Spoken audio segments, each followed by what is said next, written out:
আমি এই সলিটারি কনফাইনমেন্টে আগামী 7টা দিন কাটানোর চেষ্টা করব। আমাকে বন্ধ করে দাও। Bye Jimmy. আশা করব আমি পাগল হয়ে যাব না। আগামী 7টা দিন আমি এই সাউন্ড প্রুফ হোয়াইট রুমে কোনো হিউম্যান কন্ট্যাক্ট এবং কোনো বিনোদন ছাড়াই কাটাবো। এবং যেহেতু এটা সাইকোলজিক্যালি খুব ডেঞ্জারাস, তাই এই রুমের বাইরে একজন ডাক্তার আমাকে সবসময় লক্ষ্য রাখছে যাতে আমি পাগল না হয়ে যাই। আমি সাইকো হসপিটালে বিগত 23 বছর ধরে কাজ করছি, আর এটা আমার জীবনে দেখা সবচেয়ে মারাত্মক একটা জিনিস। কেউ যদি 50 ঘন্টার বেশি এই হোয়াইট রুমে কাটায় তাহলে তার পার্মানেন্টলি সাইকোলজিক্যাল ড্যামেজ হতে আর পারে। আমাকে এখানে ওর কাটাতে থেকেও কঠিন। অনেক কঠিন। ওর কোনো সোশ্যাল কন্ট্যাক্ট নেই। যদি তোমার ব্রেনে কোনো রকম ইনফরমেশনই না ঢোকে তাহলে সেটা তৈরি করবে একটা ক্রেজিনেস, হ্যালুসিনেশন হবে, প্যারানোইয়া হবে। এবং আগামী এক সপ্তাহের জন্য আমার কাছে যা আছে সেটা হলো একটা ঘুমানোর জন্য বেড, একটা নোটবুক আর একটা পেন, একটা রিফিলেবল জলের বোতল, টুথব্রাশ আর টুথপেস্ট আর একটা সোপ, বাথরুম করার জন্য একটা টয়লেট আর জল ব্যবহারের জন্য একটা সিঙ্ক। আমার কাছে এটা স্পষ্ট হয়ে গেছিল যে গোটা চ্যালেঞ্জ জুড়ে নিজেকে এন্টারটেইন করাই সবথেকে কঠিন কাজ হবে, বিশেষত 9 ঘন্টা পরে যখন আমি এটা করলাম। তোমরা হয়তো ভাবছো এই দেওয়ালে কতগুলো টাইলস আছে। সঠিক উত্তর হলো 1900। আর যদি তোমরা রুফ আর ফ্লোরটাকেও ধরো তাহলে এখানে 2860 খানা আছে। এবং সব থেকে বেশি যেটা গুরুত্বপূর্ণ, আমার পেটের জন্য এবার আমাকে খেতে হবে। তাই যদি তোমরা ভাবো কোথা থেকে আমি এখানে খাবার পাবো, এখানে একটা কনভেয়ার বেল্ট আছে যেটা 100 ফিট লম্বা, তাই কোনো হিউম্যান ইন্টারাকশন ছাড়াই আমি এখানে খাবার পাবো। আমার মনে হয় আমি এখানে 14 ঘন্টা কাটিয়ে ফেলেছি, কিন্তু আমি ভাবতেই পারিনি যে আমি 2 ঘন্টা কম হিসেব করেছি। এবং এই চ্যালেঞ্জের সব থেকে খারাপ বিষয় হলো এখনো পর্যন্ত আমাকে কেউ খেতে দেয়নি। এবং সৌভাগ্যবশত এখানে আসার আগে আমি পেট ভরে খেয়ে এসেছিলাম। তুমি কি খুব তোমার ভালো। হাতটা ধুয়েছিলে? হ্যাঁ, আমি ধুয়েছিলাম। না, ও ধোয়নি। আমরা ওকে এমন খাবার পাঠাবো যাতে ও টাইমটা না বুঝতে পারে। যেমন এখন বাজে 6টা আর আমরা ওকে ব্রেকফাস্ট পাঠালাম। কখন আমার বন্ধুরা আমাকে খেতে দেবে? আমার খিদে পেয়েছে, আমার খিদে হাঁটতেও পারছি না। এটা তো এবার ড্রামাটিক হয়ে যাচ্ছে। Come on. তারপরে আমি যখন চেক করলাম, আমি তো আশাই করিনি যে খাবার আসবে।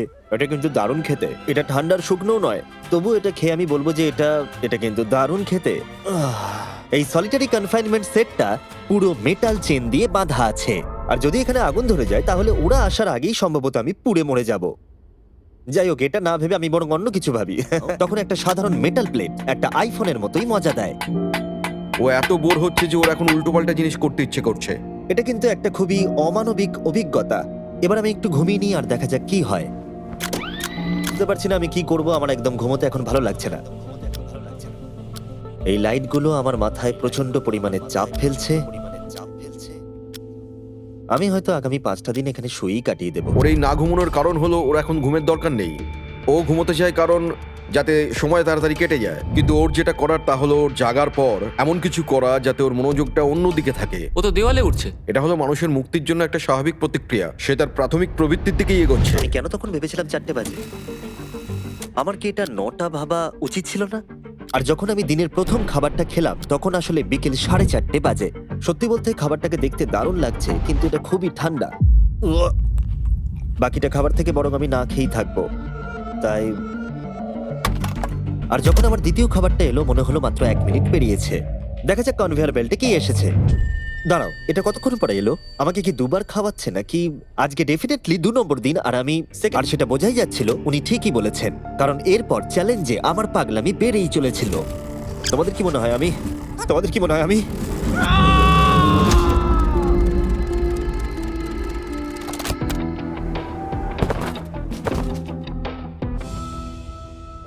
আর আমার যেটা স্ট্র্যাটেজি ছিল যে এই চ্যালেঞ্জে আমি বেশিরভাগ সময়টা ঘুমিয়ে কাটিয়ে দেব, সেটা আমাকে অন্য সমস্যায় এনে ফেলে দিল।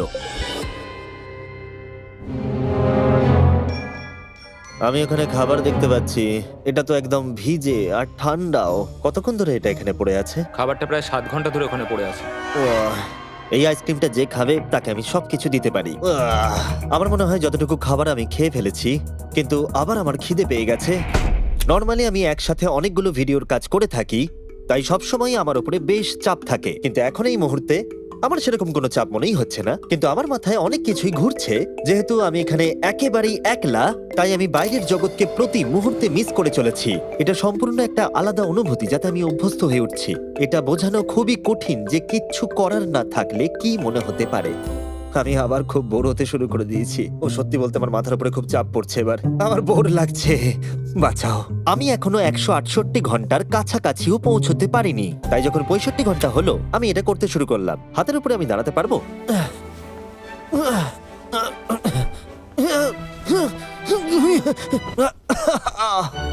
এখানে আসার আগে যদি কেউ হাতের উপরে দাঁড়ানো আমাকে শিখিয়ে দিত তাহলে খুবই ভালো হতো। সে নতুন কিছু আবিষ্কার করতে চাইছে যেটা সে কল্পনা করছে, যাতে সে এই বিষণ্ণতা থেকে নিজেকে মুক্ত করতে পারে। আমি কল্পনা করছি যেন এখন আমি একটা পার্কে হাঁটছি, এখানে সবুজ ঘাস আছে, একজন মাছ ধরছে, ওই দৃশ্যগুলো লিটারেলি নিজের মাথায় কল্পনা করছে। ও মাই গড। আর আজকে খুব রোদও উঠেছে, পাখির আওয়াজও শুনতে পাচ্ছি। তুমি আমাকে পার্কে হাঁটার মাঝে বাধা দিলে। ও মাই গড, আমরা শুধু দেখছি ও কতটা পাগলামো করছে। ও, ওরা আমাকে খাবার পাঠিয়ে দিয়েছে, আর এখানে আছে একটু রাইস, সুইট পটেটোজ আর স্টেক। এটা এখনো পর্যন্ত এই চ্যালেঞ্জের সব থেকে ভালো খাবার। যদি তোমরা এখানে দেখো, তোমরা একটু রাইস দেখতে পাবে, আর কোনো সাধারণ মানুষ সম্ভবত এই রাইসটাকে খেয়ে নেবে, কিন্তু আমি এটাকে গুনবো। 13, 14, 15, 16, 17, 18, 97, 98, 99, 100, 101, 265, 266, 447। এখানে টোটাল 447টা চাল আছে এই মেটাল প্লেটেতে। এই তথ্যটা তোমাকে মানুষ হিসেবে সম্পূর্ণ চেঞ্জ করে দিতে পারে। আমার নিজেকে খুব ক্লান্ত মনে হচ্ছে। আমার মনে হয় এটা সম্ভবত 5 নম্বর রাত। আমি চ্যালেঞ্জের হাফ অব্দিও পৌঁছাইনি, আর আমি বাদ দিয়ে ফেলেছি একটা গোটা দিন। আমি এখন একটু বাথরুমে গিয়ে ঘুমোতে চাই, কারণ এখানে আলো কম পৌঁছবে, যেটা আমার সব থেকে বুদ্ধিমানের কাজ ছিল, কারণ আমি বাথরুমে প্রায় 12 ঘন্টা ঘুমিয়ে কাটিয়ে দিয়েছিলাম। আমরা অফিসিয়ালি চ্যালেঞ্জের হাফে পৌঁছে গেছি, 84 ঘন্টা। আমরা নয় জিমি। আর সেটা আমরা ওকে পরের খাবারে জানাবো। আমরা এটা ভালো করে সসে মিক্স করে দিই। ও লেটারগুলোকে একসাথে করলেই জেনে যাবে। এটা আবার কি? ও কখনো স্পেগাটিওস খায়নি। আর আমি শুধুমাত্র নামটাই ভুলে গেছিলাম তাই নয়, এটাকে কি বলে? এটা হলো একটা রোল, আর এখানে অনেক সস আছে আর একটা রোল। এটাকে কেচাপের মতো খেতে। ও লেটারগুলোকে খেয়ালই করলো না। ও, এটা একটা এন। Yay! তোমরা এই 4টে স্পেগেটিওসকে বার করতে ভুলে গেছো। না, না, ও যতবার লেটারগুলো খুঁজে পাচ্ছে খেয়ে নিচ্ছে। আমি আশা করব ওয়ার্ডগুলো আমার জন্য কোনো সংকেত ছিল না। যদি আমি এরকম করতাম যে ওই ওয়ার্ডগুলোকে খাওয়ার আগে আমি যদি সাজিয়ে দেখতাম ওটা কি লেখা আছে, তাহলে ভালো হতো। আশা করি ওরকম কিছু ওরা সংকেত পাঠায়নি। জিমি যখন বেরিয়ে সেই ফুটেজটা দেখবে ও পাগল হয়ে যাবে। ডিপ্রেশন। এরপরে এই উজ্জ্বল আলো আমার মাথা ব্যথার কারণ হয়ে দাঁড়ালো। আমার এখন মাথাটা খুব যন্ত্রণা করছে, আর আমার এখন খুব জোরে খিদে পেয়েছে। আমার শরীরে এসব কি হচ্ছে? ও এখন খাবার চাইছে, কিন্তু ওর যতটা ক্যালোরির এখানে একটা ম্যাকডোনাল্ডসের ব্যাগ দেখতে পাচ্ছি, আর এটা অনেকটাই হালকা মনে হচ্ছে। যদি এর মধ্যে ম্যাকডোনাল্ডসের কিছু না থাকে তাহলে আমি খুব ডিপ্রেসড হয়ে পড়বো। আরে এখানে তো আছে, দারুণ ব্যাপার। যখনই আমি খাবার পাই আমার মনে হয় আগামী 20 মিনিট খুব আনন্দে কাটবে। আমি মানুষদের অনুভব করতে পারছি, আমার হাসি বন্ধই হচ্ছে না। আমি খুব খুশি। আর তারপরে যখন আমার খাবার শেষ হয়ে গেল তখন আমি আবার হতাশ হয়ে গেলাম যে এরপরে আমি কি করব।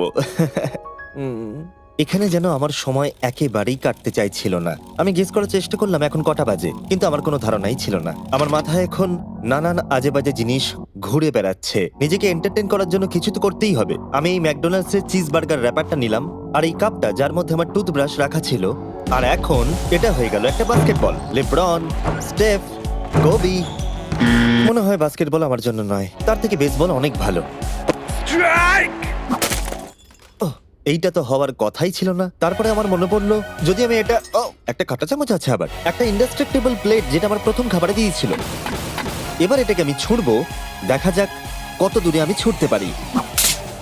আমি একদমই বুঝতে পারিনি যে চ্যালেঞ্জটা এতটা কঠিন হবে। ভাবো আমার উপর দিয়ে কি যাচ্ছে, মাথাটা যেন ফেটে যাচ্ছে। কিন্তু আমার এখন নিজেকে পশুর মতো মনে হচ্ছে। আমার মনে হচ্ছে মানুষ হিসেবে সমস্ত অধিকার আমার কেড়ে নেওয়া হয়েছে। আমার যতদূর মনে হচ্ছে আমি 5 নম্বর দিনের অর্ধেক কাটিয়ে ফেলেছি।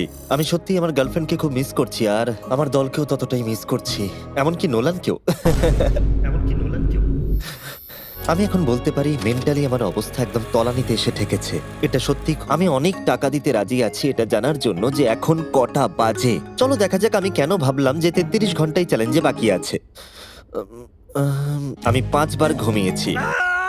দ্বিতীয় কারণ হলো আমি দিনে সাধারণত একবার পুপ করি, তার মানে হলো আমি এখানে 5 বার পুপ করেছি। 3 নম্বর কারণ হলো এখানে দেখো গলার নিচে কত দাড়ি বেরিয়েছে, যেটা বেরোতে মোটামুটি 1 সপ্তাহ লাগে। আর যদি কোনো কারণবশত এটা 5 নম্বর দিন হওয়ার বদলে কোনোভাবে যদি এটা 4 নম্বর দিন হয় তাহলে আমি সত্যি পাগল হয়ে যাব। আর যখন আমি ঘুমোলাম আমি স্বপ্ন দেখলাম যে আমি 1 লাখ একবারে গুনে নিয়েছি। আর যখন আমি উঠলাম আমি ডিসাইড করলাম 1000 বার আমি এই ঘরটাকে পাক খাবো। এটা আরেকটা পাগলামি ছিল। এটা হলো মার্কার 1 একটু সুস্থ রাখার জন্য। 1000 অনেকটাই বেশি। আমি এখনই প্রচন্ড হাঁপিয়ে গেছি। এই পুরো চ্যালেঞ্জে আমি জল পাচ্ছি এই সিঙ্কটা থেকে। আর সত্যি কথা বলতে এটা এটা আমি বলছি ভাই, সার্কেল হলো একটা ফ্লেভার কার্তুজ যেটা আপনি জলের বোতলে লাগাতে পারবেন। আর এটা জলের আবার 4 দেওয়ালের মধ্যে ফিরে এসেছি।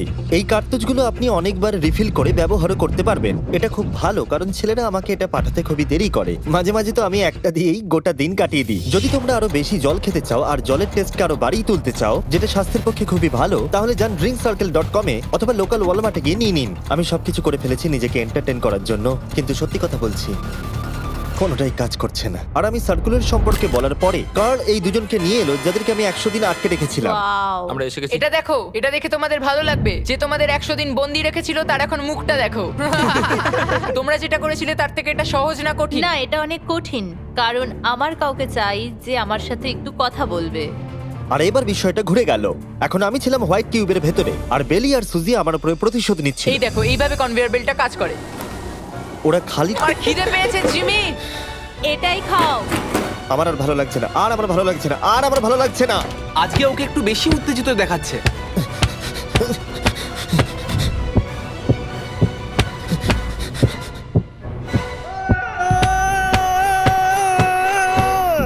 এটা মনে হচ্ছে ঠিক আছে, করে যা করেছে ভালোই করেছে। আমি হয়তো এটা ডিজার্ভ করি। ভাবো যখন তোমরা মরে যাবে আর তোমরা এরকম একটা সাদা ঘরে সারা জীবনের মতো বন্দী হয়ে পড়বে, সেটা খুবই কষ্টদায়ক হবে। যখন আমি ঘুমাই তখন আমি বাইরের জগতের স্বপ্ন দেখি, আর যখন আমি জাগি আমি সত্যি হতাশ হয়ে পড়ি, একলা হয়ে পড়ি, আর সত্যি কথা বলতে নিজেকে পাগল মনে হয়। তাই যখনই আমি সত্যি এখান থেকে বেরোতে চাই। আমি 7 দিন রাফটে কাটিয়েছি, 7 দিন জীবন্ত মাটির তলায় কাটিয়েছি, আর এখন 7 দিন সলিটারি কনফাইনমেন্টে। যদি আমি জানতাম এটা এতটা কঠিন হবে, আমি কখনোই এটা করতাম না। যদি ওপরে যে লেফটে সংখ্যাটা আছে সেটা কোনোভাবে 20-র বেশি হয়, তাহলে আমি সত্যি পাগল হয়ে যাব। আমার এখানে নিজেকে খুবই একা মনে হচ্ছে। ভাবছি ও এখন থেকে ঘুমিয়েই সময়টাকে কাটিয়ে দেবে। ভাবছি ঘুম থেকে উঠলে দরজা খুলে যাবে। তাই ও যখন উঠবে হয়তো রেগে যেতে হ্যাঁ। পারে। সত্যি এটা খুব ভাবার বিষয়। আমার মনে হয় আর 2-3 ঘন্টা পরেই ওই পাশের দরজাটা খুলে যাবে। এটাই সম্ভবত এখানে আমার লাস্ট খাওয়া, তারপরে আমি আর এখানে থাকবো ও না। কি বললো লাস্ট খাওয়া? তাই এটা তো শুনলাম। এটা তো অদ্ভুত, কারণ এখন সত্যি লিটারালি 24 ঘন্টা বাকি আছে। যে কোনো মুহূর্তে ওরা এই দরজাটা দিয়ে ভেতরে ঢুকবে, তাই আমি এই জায়গাটা একটু পরিষ্কার করে নিই। বড্ড অপরিষ্কার লাগছে। আসলে পরিষ্কার করাটা একটা বাহানা ছিল। সত্যি বলতে আমি বোর হচ্ছি। আর এই এক্সপেরিমেন্টটা করতে গিয়ে আমার একটু ভালোই লাগছিল। হয়তো আমি নিজের সম্পর্কে আরো বেশি করে জানতে পারছি, কিন্তু বাস্তবে আমি এখান থেকে ফিরবো একটা সম্পূর্ণ নতুন স্কিল নিয়ে। যে কোনো জিনিস দূর থেকে ছুঁড়ে কনভেয়ার বেল্ট ডোরে ঢুকিয়ে দেওয়া। আর হয়তো আরো শিখতে হবে। আমার মনে হয় না যে আর 24 ঘন্টার বেশি বাকি আছে। আমি 24 ঘন্টা এখানে তো কোনো মতেই থাকতে পারবো না। আমার ধৈর্যের সীমা পেরিয়ে যাচ্ছে। কিন্তু তাতেই বা কি, 24 ঘন্টার কোনো মতেই বাকি নেই। আমি নিশ্চিত যে আর 24 ঘন্টা কোনো মতেই বাকি নেই। তাই যে কোনো মুহূর্তে সময় কাটানোর জন্য আমি গোনা শুরু করব। 1 2 3 11 12 13 14 15 16 5422 5423 5424 5425।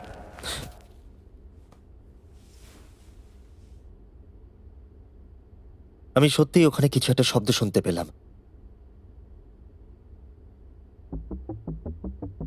কি আমরা নতুন মানুষ রূপে পাবো?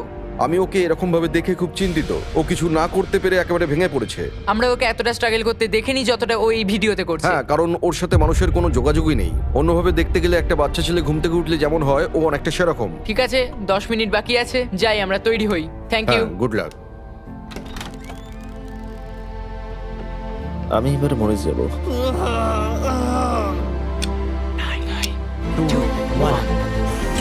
ও মাই গড! Hi Jimmy. কিছু মনে করো না, আমি এইমাত্র প্যান্ট পরলাম। বাইরে এতটা আলো নেই। কেমন আছো জিমি? আমার নিজেকে অনেকটা হালকা মনে হচ্ছে। এটা শুনতে অদ্ভুত লাগলো। এই চ্যালেঞ্জের পরে আমি মানুষের সাথে কি করে ব্যবহার করতে হয় ভুলে গেছিলাম। ও কোথায় গেল? ওকে, অবশেষে আর এখন আমাকে একভাবে লাইটের দিকে তাকিয়ে থাকতে হবে না। আমার এই সিলিংগুলো দারুণ লাগে।